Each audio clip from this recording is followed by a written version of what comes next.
അടുത്തതായിട്ട് ഇനി നമുക്ക് ഈ സെൽഫിഷ്നെസ്സിനെ കുറിച്ച് ഒന്ന് ചിന്തിക്കാം. എന്താണ് സ്വാർത്ഥത? നമുക്കറിയാം, സെൽഫ് എന്ന് പറഞ്ഞാൽ നമ്മുടെ ഒരു സ്വാർത്ഥമാണ്. അല്ലെങ്കിൽ അവനവനെക്കുറിച്ച് മാത്രം ചിന്തിക്കുന്ന, അല്ലെങ്കിൽ തൻ കാര്യം മാത്രം ചിന്തിക്കുന്ന, അതൊരു അഹന്തയിൽ നിന്ന് വരുന്നതാണെന്നാണ് പറയുക. അപ്പോൾ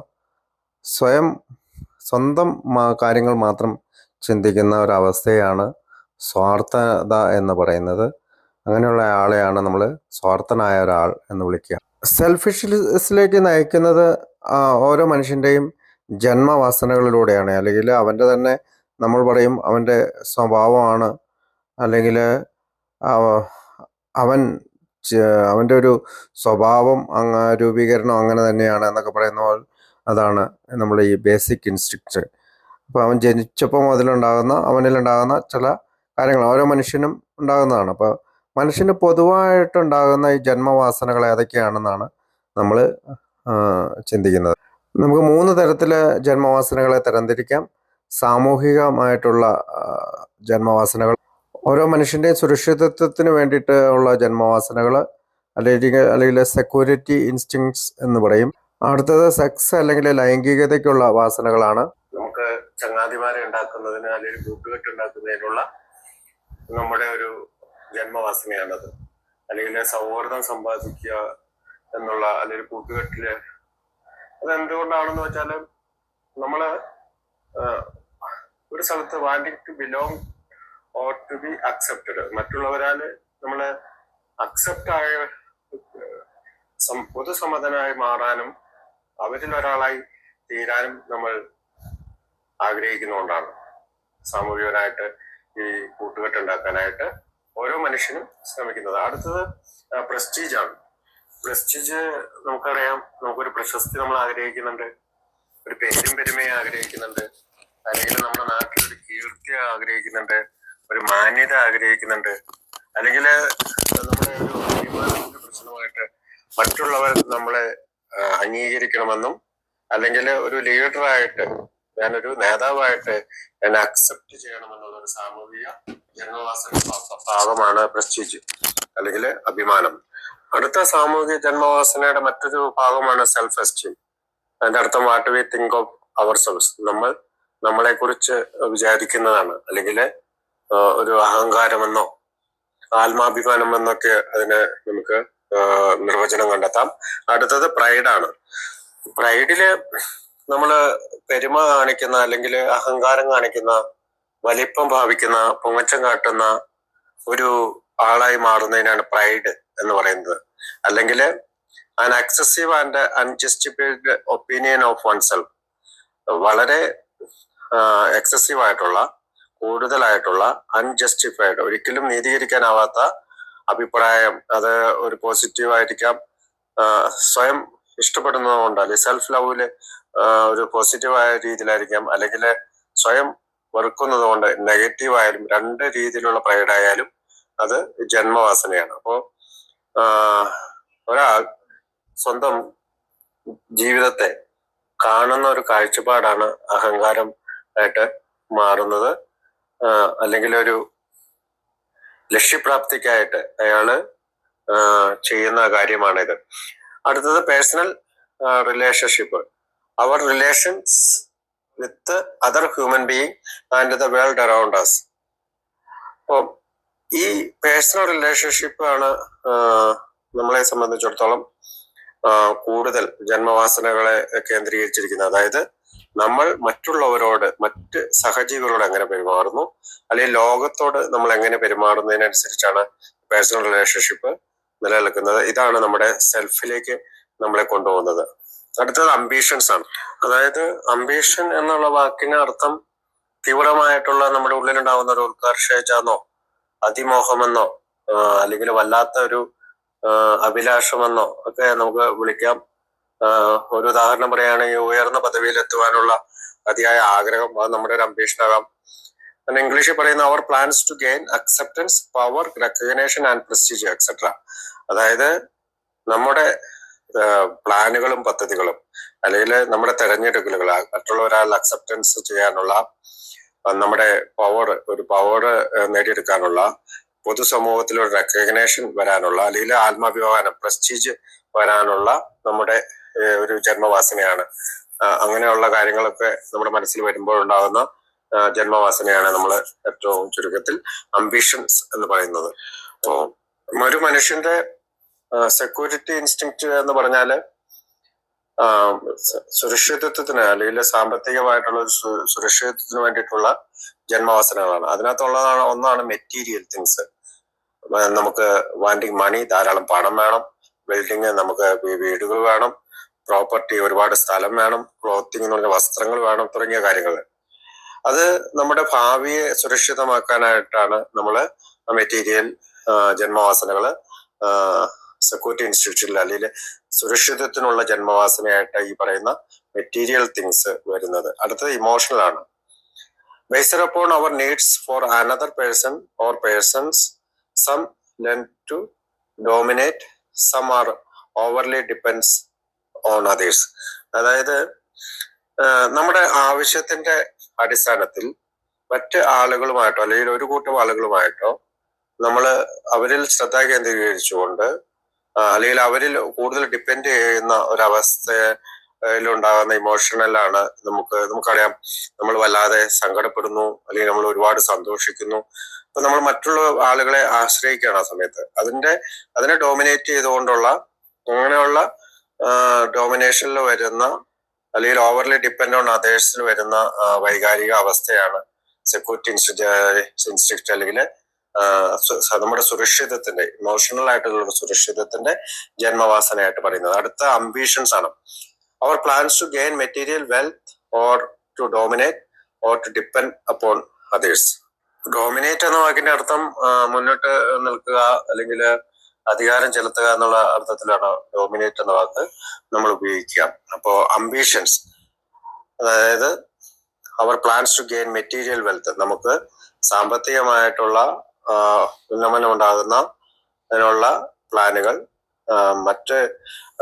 മറ്റുള്ളവരെ ഭരിക്കാനായിട്ട് അല്ലെങ്കിൽ അവരുടെ മേലെ അധികാരം ചെലുത്താനായിട്ട് ഉള്ള നമ്മുടെ ചിന്തകൾ, അല്ലെങ്കിൽ അവർക്ക് ഡിപ്പെൻഡ് അപ്പോൺ അതേഴ്സ്, മറ്റുള്ളവരെ വല്ലാതെ ആശ്രയിക്കുന്ന ഒരു ജന്മവാസനയാണ് നമ്മൾ സെക്യൂരിറ്റി ഇൻസ്റ്റിറ്റ്യൂഷൻ. ഇതെല്ലാം എല്ലാ മനുഷ്യനും ഉള്ളതാണ്. ഇതാണ് നമ്മളെ സെൽഫിലേക്ക് അല്ലെങ്കിൽ സ്വാർത്ഥതയിലേക്ക് നയിക്കുന്നത്. അടുത്തത് സെക്സ് ഇൻസ്റ്റിങ്ക്റ്റ് ആണ്.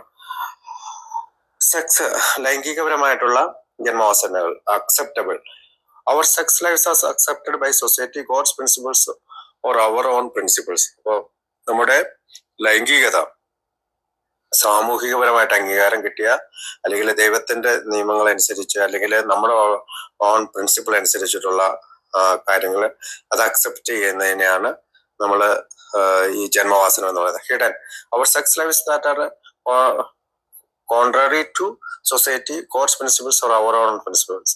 അതായത് രഹസ്യ സ്വഭാവമുള്ള, അല്ലെങ്കിൽ പൊതുസമൂഹം അംഗീകരിക്കാത്ത, അല്ലെങ്കിൽ ദൈവിക തത്വങ്ങൾക്ക് വിരുദ്ധമായ, അല്ലെങ്കിൽ നമ്മുടെ തത്വങ്ങൾക്ക് വിരുദ്ധമായിട്ടുള്ളതാണ് ഹിഡൻ. അതിനകത്ത് അംബിഷൻസ് വരുന്നുണ്ട്. ആ അംബിഷൻസ് എങ്ങനെയാണ്? Our plans regarding our sex lifes either acceptable or hidden. നമ്മുടെ പ്ലാനുകളാണ് ഇത് അക്സെപ്റ്റബിൾ ആയിട്ടുള്ളതും ഹിഡനുമായിട്ടുള്ള സെക്സിലേക്ക് നയിക്കുന്നതാണ് നമ്മുടെ ആഗ്രഹം. ഈ അംബിഷൻസ് മൂന്നും ചേർന്നാണ് നമുക്ക് സ്വാർത്ഥത ഉണ്ടാകുന്നത്. അങ്ങനെ അത് തെറ്റിലേക്ക് നീങ്ങുന്നു. അങ്ങനെ സാമൂഹ്യപരമായിട്ടുള്ള ഈ ജന്മവാസനകൾ നമുക്ക് റിസെന്റ്മെന്റ്സും, സെക്യൂരിറ്റി ആയിട്ടുള്ള ജന്മവാസനകൾ നമുക്ക് ഭയവും, സെക്സുമായിട്ടുള്ള ഇൻസ്റ്റിങ്ക്ട്സ് നമുക്ക് ഹാമും അല്ലെങ്കിൽ മറ്റുള്ളവരെ ഉപദ്രവിക്കുന്നതുമായിട്ടുള്ള കാര്യങ്ങൾ ഉണ്ടാക്കി തരുന്നു. അപ്പോ റിസെന്റ്മെന്റ്സ് എന്ന് പറഞ്ഞാൽ നമുക്കറിയാം, മറ്റുള്ളവരുടെ നീരസം വരുത്തുക, നമ്മൾ നിരാകരിക്കപ്പെടുകയോ അല്ലെങ്കിൽ ഉപദ്രവിക്കപ്പെടുകയോ എന്ന് ചെയ്യുന്നുള്ള ഒരു ഇതുകൊണ്ടാണ് ഈ റിസെന്റ്മെന്റ്സ് വരുന്നത്. മറ്റേ ഫിയർ വരുന്നത് ആൻഷൈറ്റിയിൽ നിന്നും അജിറ്റേഷനിൽ നിന്നും ഒക്കെയാണ്. മറ്റുള്ളവരുമായിട്ട് നമ്മളിവിടെ ഡിപ്പെൻഡ് ചെയ്യുമ്പോഴോ അവരിലേക്ക് കൂടുതൽ നമ്മൾ ഭരണം നടത്താൻ പോകുമ്പോഴോ ഒക്കെ കിട്ടുന്നതാണ്. മറ്റേ സെക്സൽ ആയിട്ടുള്ള ജന്മവാസനകൾക്ക് കിട്ടുന്ന ഇത് wrong acts which result in pain, hurt, feeling, worry, financial loss etcetera for others and ourselves. നമ്മൾക്കും മറ്റുള്ളവർക്കും ഉണ്ടാകുന്ന സാമ്പത്തികമായിട്ടുള്ള നഷ്ടം, ദുഃഖം, ഹർട്ട് ഫീലിംഗ്, നമ്മുടെ ജീവിതത്തിൽ ഉണ്ടാകുന്ന ഒരു ഹർട്ട് ഫീലിംഗ്, ഇതെല്ലാം കൂടി കൂടിച്ചേർന്നാണ് സെക്ഷൽ ഇൻസ്റ്റിറ്റ്യൂഷൻ ഉണ്ടാകുന്ന റോങ്സ്, തെറ്റുകൾ. സെൽഫിഷിനെ നമുക്ക് എങ്ങനെയാണ് നിർവചിക്കാവുന്നത്? Too much concern with one's own welfare or interest and having little or no concern for others. അതായത് തന്റെ മാത്രം വെൽഫെയറിന്, ഗുണമേന്മയ്ക്ക് വേണ്ടിയിട്ട് ഒരാൾ ചിന്തിക്കുകയും പ്രവർത്തിക്കുകയും ചെയ്യുന്ന, അല്ലെങ്കിൽ മറ്റൊരാളുടെ കാര്യങ്ങൾ കൺസേൺ ചെയ്യുമ്പോൾ കഴിയാത്ത രീതിയിൽ ചിന്തിക്കുകയും ചെയ്യുന്ന ഒരാളാണ് സ്വാർത്ഥൻ. ഇപ്പോ ഒരു ആൽക്കഹോളിക് സെൽഫ് സീക്കർ ആണെന്ന് പറയുന്നത് ആ പേഴ്സൺ, അയാള് who seeks only or mainly to further his own interest, അവന്റെ മാത്രം താല്പര്യങ്ങൾ മുൻനിർത്തിയായിരിക്കും അവന്റെ ചിന്തകൾ. അപ്പോ ഈ രണ്ട് സെൽഫിഷിൽ നിന്ന് സെൽഫ് സീക്കറായിട്ട് മാറുന്ന ആളിൽ നിന്ന്, അല്ലെങ്കിൽ സെൽഫ് സെന്റേർഡ് എന്ന് പറഞ്ഞാൽ occupied or concerned only with one's on affairs, അവന്റെ മാത്രം ബന്ധങ്ങളെ കുറിച്ച് മാത്രം ചിന്തിക്കുന്ന, മറ്റൊരാളെ പറ്റി ചിന്തിക്കാത്ത ഒരാളാണ്. അപ്പൊ ഈ self centred, selfish, self seeker ആയിട്ടുള്ള ഒരു ആളിൽ നിന്നാണ് നമ്മൾ പറയുന്നത് അവന്റെ വില്ലും ലൈഫും അല്ലെങ്കിൽ ജീവിതത്തിലെ പ്രവർത്തനങ്ങളും മറ്റൊരാളിലേക്ക് തിരിച്ചുവിടാനായിട്ട് മൂന്നാം പടിയിൽ പറയുന്നത്. അപ്പൊ നമ്മൾ ഈ ബേസിക് ഇൻസ്റ്റിങ്ക്ട്സിനെ പറ്റി 22 പ്രാവശ്യം ആൽക്കഹോളിക്സ് അനോണിമസിന്റെ ബുക്കിലായിട്ടും 12 and 12 പറഞ്ഞിട്ടുണ്ട്. സെൽഫിഷ്നെസിനെ പറ്റി 6 പ്രാവശ്യം പറഞ്ഞിട്ടുണ്ട്. അതിനകത്ത് പ്രധാനമായിട്ട് ഹൗ ഇറ്റ് വർക്ക്സിലെ പേജ് നമ്പർ 62 പറയുന്നുണ്ട്, above everything we alcoholics must be rid of this selfishness. നമ്മള് എല്ലാത്തിനും ഉപരിയായിട്ട് ഈ സ്വാർത്ഥതയിൽ നിന്ന് മാറി നിൽക്കണമെന്ന്. അടുത്തത് പറയുന്നത് ഇൻടു ആക്ഷൻ, അല്ലെങ്കിൽ പ്രവൃത്തി പദത്തിലേക്ക് പേജ് 84 അതിനകത്ത് continue to watch for selfishness, dishonesty, resentment and fear. നമ്മൾ തുടർച്ചയായിട്ട് നമ്മുടെ സ്വാർത്ഥതയും സത്യസന്ധതയില്ലായ്മയും നീരസവും ഭയവും പരിശോധിച്ചുകൊണ്ട് മുന്നോട്ട് പോകുന്നതാണ്. അടുത്തത് ടു വൈഫ്സ് എന്ന് പറയുന്ന പേജ് നമ്പർ 116 ഹൗ ഇറ്റ് വർക്ക്സിൽ നമ്മൾ വായിച്ചതാണ്. പേജ് നമ്പർ 62 സെൽഫിഷ്നെസ്, സെൽഫ് സെന്റേർഡ്നെസ്സും ആണ് നമ്മുടെ മൂല കാരണം എന്നുള്ളതും. അതുകൂടാണ്ട് ഡോക്ടേഴ്സ് ബോബ്സ് നൈറ്റ് മെയറിൽ പറയുന്നുണ്ട്, unfortunately for me I was the only child which perhaps an important part in bringing on my alcoholism. അപ്പൊ ഡോക്ടർ ബോബിന്റെ ദുസ്വപ്നം എന്ന് പറയുന്ന ഇതിൽ പറയുന്നതാണ്, ഒരു മകനായതുകൊണ്ടായിരിക്കാം ഈ സെൽഫിഷ്നെസ് തന്റെ ജീവിതത്തിലേക്ക് കടന്നു വന്നതെന്ന്. വിൽ അല്ലെങ്കിൽ ആഗ്രഹം എന്ന വാക്ക് 568 തവണ ബിഗ് ബുക്കിൽ ഉപയോഗിച്ചിട്ടുണ്ട്. അത് there is a solution, ഒരു പരിഹാരമുണ്ട് എന്ന് പറയുന്ന അതിന്റെ പേജ് നമ്പർ 23, ഹൗ ഇറ്റ് വർക്ക്സിലെ പേജ് നമ്പർ 63, അങ്ങനെ എല്ലാ പേജുകളിലുമായിട്ട് 568 തവണ ഉപയോഗിച്ചിട്ടുണ്ട്. ലൈവ് അല്ലെങ്കിൽ ജീവിതം എന്ന വാക്ക് 84 തവണ ബിഗ് ബുക്കിൽ ഉപയോഗിച്ചിട്ടുണ്ട്. അതുകൊണ്ട് തന്നെ അതിനകത്ത് പ്രധാനപ്പെട്ട വാക്കാണ് ഹൗ ഇറ്റ് വർക്ക്സിൽ that we were alcoholic and could not manage our lifes, നമ്മുടെ ജീവിതം നമുക്ക് നിയന്ത്രിക്കാൻ കഴിഞ്ഞില്ല എന്നൊക്കെ പറയുന്ന വാക്കുകൾ. അപ്പോ 84 തവണയാണ് ലൈവ്സ് ഉപയോഗിച്ചിരിക്കുന്നത്. അപ്പോ നമ്മുടെ ജീവിതവും നമ്മുടെ ആഗ്രഹങ്ങളും ദൈവത്തിന്റെ കയ്യിലേക്ക്, അല്ലെങ്കിൽ നമ്മൾ വിശ്വസിക്കുന്ന ഒരു ശക്തിയുടെ കയ്യിലേക്ക് വിട്ടുകൊടുക്കാനായിട്ടാണ് മൂന്നാം പടി നമ്മളോട് ആവശ്യപ്പെടുന്നത്. അതൊരു ആക്ഷൻ, നമ്മുടെ ഒരു ആക്ഷൻ തുടങ്ങുന്നത് ഈ പടിയിൽ നിന്നാണ്. അപ്പൊ സ്റ്റെപ്പ് 3 നമ്മളോട് പറയുന്നത്, അല്ലെങ്കിൽ ആൽക്കഹോളിക്സ് അനോണിമസിന്റെ 12 സ്റ്റെപ്പ് പ്രോഗ്രാമിലെ ഒരു സിമ്പിൾ പ്രിൻസിപ്പിൾ ആയിട്ട് നമുക്ക് ഈ സ്റ്റെപ്പ് 3 കുറിച്ച് ചിന്തിക്കുമ്പോൾ, change your attitude towards life and you can change your life. നമ്മുടെ ജീവിതത്തോടുള്ള കാഴ്ചപ്പാട് അല്ലെങ്കിൽ മനോഭാവം മാറ്റിക്കഴിയുമ്പോൾ നമ്മുടെ ജീവിതം മാറ്റാനായിട്ട് നമുക്ക് സാധിക്കും. സ്റ്റെപ്പ് 3 നമുക്ക് ഒരു മാറിയ മനോഭാവം തരികയാണ്. അതായത് പ്രത്യേകിച്ച് നമ്മുടെ ഈ മദ്യപാനത്തിന്റെ ഉപയോഗത്തോടുണ്ടായിരുന്ന നമ്മുടെ സമീപനം മാറുന്നു. നമുക്ക് നമ്മളെ മദ്യപാനം നിയന്ത്രിക്കാൻ കഴിയില്ല എന്നുള്ള ഒരു ആശയം നമ്മളിന്റെ, അല്ലെങ്കിൽ അങ്ങനെയുള്ള ഒരു ബിലീഫ് നമ്മുടെ ഉള്ളിലുണ്ടാവും, അത് മാറുന്നു. അങ്ങനെ നമ്മുടെ ചിന്തകളെ മാറ്റാനായിട്ട് സ്റ്റെപ്പ് 3 നമ്മളെ സഹായിക്കുന്നു. ഈ സ്റ്റെപ്പ് 3 അല്ലെങ്കിൽ നമ്മള് മലയാളത്തിലേക്ക് സ്റ്റെപ്പിന് മാറ്റുമ്പോൾ ഘട്ടം എന്ന് പറയുന്നത്, അപ്പൊ മൂന്നാം ഘട്ടം എന്ന് പറയുന്നത് 4ാം ഘട്ടത്തിലേക്കും 5ാം ഘട്ടത്തിലേക്കുള്ള ഒരു വഴിയൊരുക്കലാണ്. ഇപ്പോ ഒരു നല്ല രീതിയിൽ സ്റ്റെപ്പ് 3 കംപ്ലീറ്റ് ചെയ്യണമെങ്കിൽ നമ്മൾ ഒരു കംഫർട്ടബിൾ ആയിട്ടുള്ള അല്ലെങ്കിൽ നമുക്ക് ഒരു കൺസെപ്റ്റ് നല്ലൊരു ആശയം നമ്മുടെ ഉള്ളിലുണ്ടാവണം ഹയർ പവറിനെ കുറിച്ച്. അല്ലെങ്കിൽ നമ്മൾ സഹായം സ്വീകരിക്കാനായിട്ട് നമ്മൾ തയ്യാറാകണം. അത് ഒരു ട്രസ്റ്റ് ആണ്. അത് ഹയർ പവറിലേക്കുള്ള അല്ലെങ്കിൽ ഉന്നത ശക്തിയിലേക്കുള്ള ഒരു വിശ്വാസത്തിൽ നിന്നുണ്ടാകുന്ന ഒരു സ്റ്റേറ്റ് ഓഫ് മൈൻഡ് ആണ് എന്ന് വേണമെങ്കിൽ നമുക്ക് പറയാം. അപ്പോ നമുക്ക് തീർച്ചയായും ഹയർ പവറിൽ മറ്റ് പല സോഴ്സുകളും വർക്ക് ചെയ്യാത്തപ്പോഴും അല്ലെങ്കിൽ വിശ്വസിക്കാൻ പറ്റാത്തപ്പോഴും ഈ ഹയർ പവറിലുള്ള ഒരു വിശ്വാസത്തിലൂടെ അല്ലെങ്കിൽ നമുക്ക് സ്പോൺസർ ആയിട്ടുള്ള അല്ലെങ്കിൽ നമ്മുടെ സപ്പോർട്ട് ടീമായിട്ടുള്ള നമ്മുടെ AA മെമ്പേഴ്സിന്റെ ഒക്കെ സഹായത്താൽ ആ വിശ്വാസത്തിലേക്ക് കടന്നു വരാൻ സാധിക്കും. കൂടാതെ നമ്മുടെ പ്രാർത്ഥനയിൽ പറയുന്ന കാര്യങ്ങൾ മാറ്റുവാൻ പറ്റാവുന്നതും മാറ്റുവാൻ പറ്റാത്തതുമായിട്ടുള്ള കാര്യങ്ങളെ കുറിച്ച് സ്ട്രഗിൾ ചെയ്യുമ്പോൾ നമുക്ക് ഈ ഉന്നത ശക്തിയുടെ സഹായത്താൽ അതിനെ ഒന്ന് ക്ലാരിഫൈ ചെയ്യാനൊക്കെ ആയിട്ട് നമുക്ക് സാധിക്കുന്നതാണ്. നമ്മുടെ ഇംഗ്ലീഷ് പ്രാർത്ഥനയിൽ ഇപ്പൊ നമ്മുടെ മലയാളത്തിലുള്ള പ്രാർത്ഥന കഴിയുമ്പോൾ അങ്ങയുടെ ഇഷ്ടം നിറവേറണമേ, നോട്ട് മൈൻ ബി ഡൺ എന്നുള്ള രീതിയിൽ പറയാറുണ്ട്. The will not mine be done എന്ന രീതിയിൽ പറയാറുണ്ട്. അപ്പോൾ തേർഡ് സ്റ്റെപ്പ് പ്രയർ നമുക്ക് എല്ലാവർക്കും അറിയാവുന്നതാണ്. നമ്മുടെ ഹയർ പവറിലേക്ക് നമ്മൾ ഡിപ്പെൻഡ് ചെയ്യുമ്പോഴോ അല്ലെങ്കിൽ തിരിയുമ്പോഴോ നമ്മുടെ ഇൻഡിവിജ്വാലിറ്റിനെ ബലി കഴിക്കുന്നില്ല. നമ്മുടെ ഇൻഡിവിജ്വാലിറ്റിയിൽ നിന്നുകൊണ്ട് ദൈവത്തിന്റെ ഇഷ്ടം നിറവേറ്റാനായിട്ട് ശ്രമിക്കുന്ന ഒരു ഹ്യൂമൻ ബീയിങ് ആയിട്ട് മനുഷ്യരായി നമ്മൾ മാറുകയാണ്. അപ്പോ സ്റ്റെപ്പ് 1 ഞാൻ പറയുന്നത് എന്താണ്? ഐ കാൻ, എനിക്ക് കഴിയില്ല. സ്റ്റെപ്പ് 2 പറയുന്നത് ഗോഡ് ക്യാൻ, ദൈവത്തിന് കഴിയുമെന്ന് ഞാൻ വിശ്വസിക്കുന്നു. മൂന്നാമത്തെ പടിയില് നമ്മൾ പറയുന്നത് ഐ വിൽ ലെറ്റ് ഹറെന്നോ ഹിമെന്നോ ദൈവത്തെ ആരാണോ നമ്മൾ അല്ലെങ്കിൽ ഉന്നത ശക്തിയെന്നോ ആ ഉന്നത ശക്തിയെ നമുക്ക് നമ്മുടെ ജീവിതത്തിൽ ഇടപെടാനായിട്ട് നമ്മൾ അനുവദിക്കുകയാണ്. ആദ്യത്തെ 2 പടികൾ അല്ലെങ്കിൽ സ്റ്റെപ്പ് 1നെയും സ്റ്റെപ്പ് 2നെയും ഒരു റിഫ്ലക്ഷൻ സ്റ്റെപ്പ് ആയിട്ടാണ് പറയുന്നതെങ്കിലും തേർഡ് സ്റ്റെപ്പിനെ നമ്മൾ വിളിക്കുന്നത് ഒരു ആക്ഷൻ സ്റ്റെപ്പാണ്. നമുക്കറിയാം അവിടെ ഒരു ആക്ഷൻ ആവശ്യമുണ്ട്. അപ്പോ സ്റ്റെപ്പ് 3 നമ്മൾ എടുക്കുന്ന തീരുമാനം അതൊരു പാലമാണെന്ന് പറയാറുള്ളത്. അതായത് നമ്മുടെ മാനസികമായിട്ടുള്ള ആരോഗ്യത്തിലേക്ക് നയിക്കുന്ന പാലവും നമ്മുടെ പ്രോഗ്രാം ഓഫ് റിക്കവറി അതിന് അടുത്ത സ്റ്റെപ്പിലേക്കുള്ള ആക്ഷന്റെ പാർട്ടുമാണ് എന്ന് പറയാറുണ്ട്. കൂടാതെ ഇതൊരു പോസിബിലിറ്റിയാണ്, കൂടുതൽ സാധ്യത തരുന്നുണ്ട് റിയാലിറ്റിയിലേക്ക്, യഥാർത്ഥത്തിലുള്ള ഒരു ചേഞ്ചിലേക്കുള്ള ഒരു സാധ്യതയും തരുന്നതാണ് നമ്മുടെ മൂന്നാമത്തെ പടി.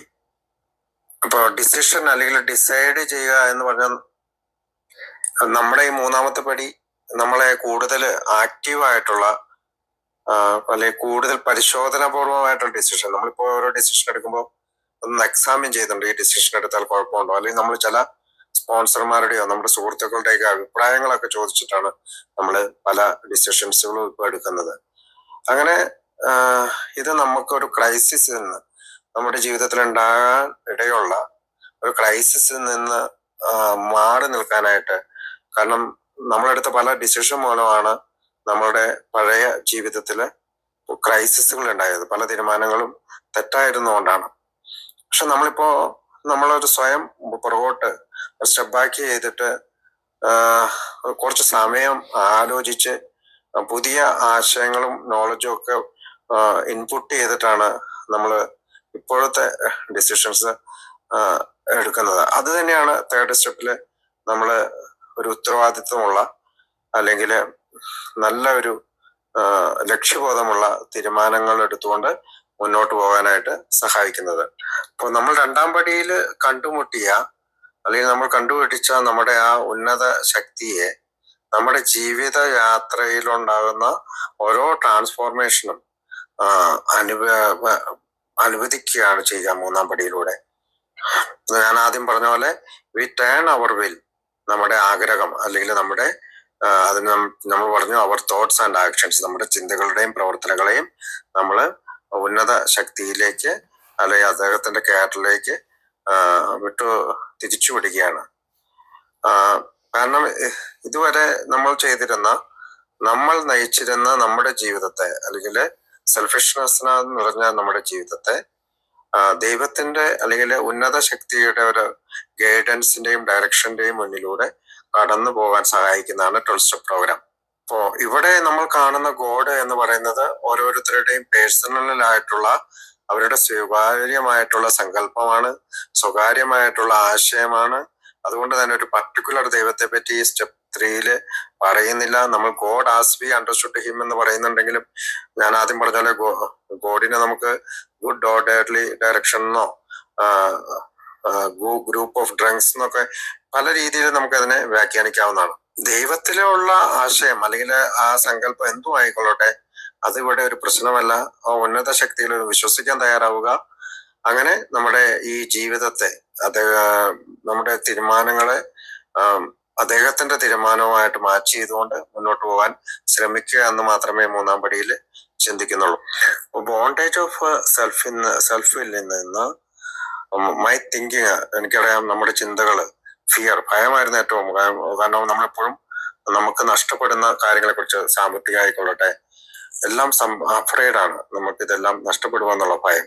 അപ്പൊ എന്റെ ഭയത്തിൽ നിന്നുള്ള ചിന്തകളിൽ നിന്ന് മൈ ഫീലിങ്സ്, എന്റെ വികാരങ്ങൾ, അതായത് സ്വയം ഹർട്ട് ചെയ്യുന്ന അല്ലെങ്കിൽ മറ്റുള്ളവരെ ഭീഷണിപ്പെടുത്തുന്ന, സ്വന്തം സെൽഫ് എസ്റ്റീമിനുള്ള അല്ലെങ്കിൽ സാമ്പത്തികമായിട്ടുള്ള സുരക്ഷിതത്തിനുള്ള അംബിഷൻസ്, ആഗ്രഹങ്ങളുടെ, റിലേഷൻഷിപ്പ്, സെക്സ്, ഈ ഫീലിങ്ങുകളെല്ലാം ദൈവത്തിലേക്ക് തിരിച്ചുവിടുന്ന ഒരു തീരുമാനം.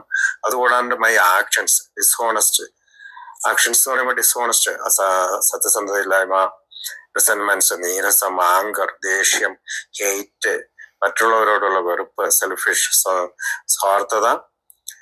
സ്വാർത്ഥപരമായിട്ടുള്ള കാര്യങ്ങൾ ചിന്തിക്കുന്നത്, ജലസ്, അസൂയ, പിന്നെ എൻവി, ഗ്രീഡി, ആർത്തി, ലസ്റ്റ്ഫുൾ, നമ്മുടെ കാമം, അങ്ങനെയുള്ള ഇൻടോളറൻറ്റ്, അസഹനീയത, ഇതെല്ലാം നമ്മുടെ ആക്ഷൻസുകളാണ്. അപ്പോൾ ആ ആക്ഷനുകളെല്ലാം നമ്മൾ ദൈവത്തിന്റെ വില്ലിലേക്ക് തിരിച്ചുവിടാനായിട്ട് തീരുമാനിക്കുകയാണ്. കൂടാതെ എന്റെ പ്രവർത്തനങ്ങൾ, ഞാൻ പലപ്പോഴും ഐ ഹാം അതേഴ്സ്, മറ്റുള്ളവർ ഉപദ്രവിക്കുകയായിരുന്നു. ഐ ഹാം മൈസെൽഫ്, അത് പ്രത്യേകിച്ച് കുടിയിലൂടെയോ അല്ലെങ്കിൽ എന്റെ പ്രവർത്തനത്തിലൂടെയോ ആണ് ഞാൻ അത് ചെയ്തിരുന്നത്. അതെല്ലാം ദൈവത്തിന്റെ ഒരു ഇഷ്ടത്തിലേക്ക് വിട്ടുകൊടുക്കാൻ തീരുമാനിക്കുന്നു. മൈ തിങ്കിങ്, എന്റെ ചിന്തകൾ, മൈ ഫീലിങ്സ്, എന്റെ വികാരങ്ങൾ, മൈ ആക്ഷൻസ്, എന്റെ പ്രവർത്തനങ്ങൾ, മൈ ബീയിങ്സ്, ഞാൻ മറ്റുള്ളവരെ ഉപദ്രവിക്കുകയും സ്വയം ഉപദ്രവിച്ചുകൊണ്ടിരുന്ന പ്രവൃത്തികളെല്ലാം ഞാൻ ദൈവത്തിലേക്ക് വിട്ടുകൊടുക്കാൻ തീരുമാനിക്കുകയാണ് ഈ പടിയിലൂടെ ചെയ്യുന്നത്. ഇപ്പൊ ഇത്രയും പറഞ്ഞതുകൊണ്ട് നമുക്കൊരു 5-6 കാര്യങ്ങൾ തീരുമാനിക്കാം. ഒന്നാമത്തെ കാര്യം, എന്റെ ജീവിതം നശിക്കാൻ അല്ലെങ്കിൽ പ്രശ്നങ്ങളിലാകാനുള്ള കാരണം എന്റെ സെൽഫില്ലാണ്. അത് കൊണ്ട് മാത്രമാണ് എനിക്ക് സക്സസ്സിലെത്താൻ പറ്റാഞ്ഞത്. അതുപോലെ തന്നെ രണ്ടാമത്തെ കാര്യം എന്നുള്ളത്, I have to quit playing God, ദൈവം കളിക്കുന്നത് നിർത്തണം. മൂന്നാമത്തത്, God will be my director, ദൈവമായിരിക്കും എന്റെ director. 4, I will allow God to be my new employer, എന്റെ പുതിയ എംപ്ലോയർ ആയിട്ട് ദൈവത്തെ ഞാൻ അനുവദിക്കും. That I at last abandon myself to God, ഞാൻ ദൈവത്തിലേക്ക് പൂർണ്ണമായും എന്നെ സമർപ്പിക്കും. ഒരു റിസർവേഷനും കൂടാതെ ഈ കാര്യങ്ങൾ ഞാൻ ചെയ്യും. പിന്നെ ഞാൻ that I practice becoming honest and humble. All of the requirement should be before the third step prayer, because I can't engineer that on my own using nothing but my intelligence and my willpower. Page number 37 പറയുന്ന കാര്യങ്ങളാണിത്. അപ്പൊ 3-ാം പടിയിൽ അവസാനമായിട്ട് പ്രാർത്ഥനയാണ്. അത് എനിക്ക് എന്റെ sponsor പറഞ്ഞു തന്നാണ്. അത് ഇങ്ങനെയാണ്: ദൈവമേ, എന്റെ എല്ലാ കഷ്ടപ്പാടുകളുമായി ഞാനിതാ ഇവിടെ നിൽക്കുന്നു. ഞാൻ എല്ലാം വഷളാക്കിയിരിക്കുന്നു. എനിക്കൊന്നും ചെയ്യാൻ കഴിയുന്നില്ല. എന്നെയും എന്റെ കഷ്ടപ്പാടുകളെയും സ്വീകരിച്ച് എന്തെങ്കിലും ചെയ്യുക. ദൈവമേ, വർഷങ്ങളായി എനിക്ക് ഈ പ്രശ്നം കൈകാര്യം ചെയ്യാൻ സാധിക്കുന്നില്ല. ഞാനിത് അങ്ങയിലേക്ക് വഴി തിരിച്ച് വിടുന്നു. ഈ പ്രാർത്ഥനയോടുകൂടി 3-ാം പടിയിലെ നമ്മുടെ ചിന്തകള് ഇവിടെ അവസാനിപ്പിക്കുന്നു. അടുത്ത മീറ്റിംഗില് നമുക്ക് വീണ്ടും കാണാമെന്ന് വിചാരിക്കുന്നു. ദൈവത്തിന് നന്ദി പറഞ്ഞുകൊണ്ട്, ഇന്നിവിടെ കേട്ടിരുന്ന എല്ലാവർക്കും നന്ദി പറഞ്ഞുകൊണ്ട് ഞാൻ നിർത്തുന്നു. Thank you.